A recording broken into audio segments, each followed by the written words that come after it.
Hi, my name is Keith and I am the owner and founder of Green Gate Turf and Pest right here in Houston, Texas. Talking to you today a little bit about hotspots. First of all, what are hotspots? Hotspots are going to be areas where you start to see some browning out in your yard.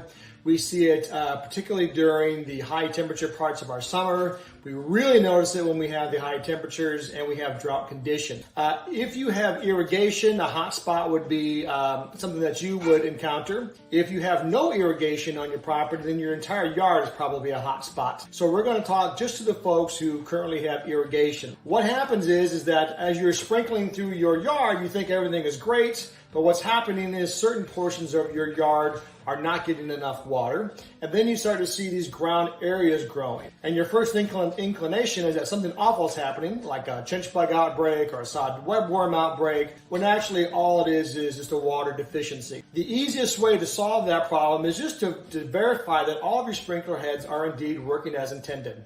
Some things to look for example, is if you have a plant or plants in front of one of your heads, so that's blocking so it can't get into the grass. You may have a head that is not working at all. There might be some dirt in there with the gears, not allowing that head to pop up and do what it's supposed to do. You may not have a head set for long enough, so the zone that feeds the area that is browning out actually just needs a little bit more time to put more water on there. We see brown spots pop up really all over the yard. We really see them, though, are in places like your backyard. We've got zero shade, it faces the south, and that backyard is just getting full all-day sun.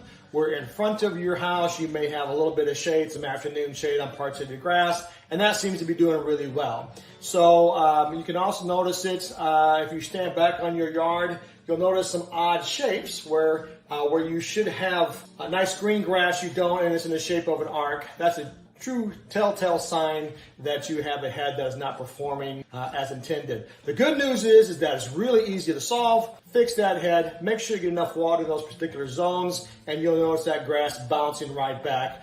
The reason it browns out is just going into a hibernation mode because there's lack of water, and it will quickly recover once enough water is introduced. Hey, thanks for listening. I hope this has been helpful for you, and we will see you on down the line.